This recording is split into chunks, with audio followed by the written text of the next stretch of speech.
nikiwa kama kiongozi mwanamama, ninafarijika sana kuona namna ambavyo watendaji wa SIHA wameweza kutekeleza maono ya Mheshimiwa Rais ya kuhakikisha shule hii inajengwa na watoto wetu wa kike wanaweza kusoma katika mazingira bora.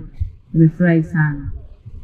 Lakini Mheshimiwa mkuu wa mkoa, Mheshimiwa mkuu wa wilaya, ukiwa unamwakilisha Mheshimiwa mkuu wa mkoa na viongozi wangu wote mlioko hapa, katibu wangu wa chama wa mkoa, niseme sisi Wizara ya Nishati tunaendelea kutimiza lengo hilo la Mheshimiwa Rais kuhakikisha kwamba pamoja na majengo mazuri yanayojengwa hapa, tunafungamanisha taasisi zetu na ndoto za Mheshimiwa Rais kwa kuleta nishati ya umeme katika shule hii, na ndio maana tumetumia zaidi ya milioni 40 kuhakikisha tunavuta umeme ili wanafunzi, hasa wanafunzi shule hii ni wanafunzi wa sayansi, waweze kufanya majaribio yao, lakini walimu waweze kukaa kwenye mazingira ambayo hawatatamani kuhama katika shule hii.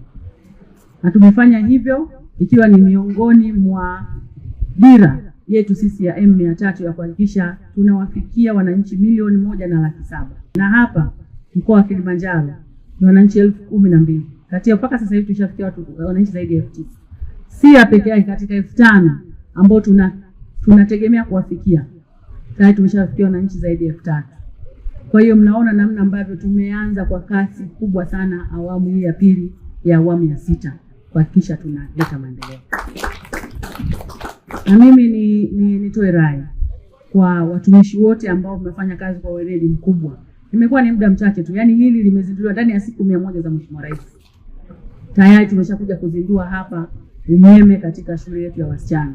Muendelee kufanya kazi kwa weledi. Ameongea vizuri sana viongozi wangu hapa mbele. Ili mimi naibu waziri nisipigiwe simu watu wanataka huduma ya umeme. Pokeeni nyinyi simu watendaji. Na nikuhakikishie Mheshimiwa mkuu wa wilaya na katibu wangu wa chama, hapa SIHA mimi sina changamoto. TANESCO wanapokea simu. TANESCO SIHA wanapokea simu, wanajibu message za wateja.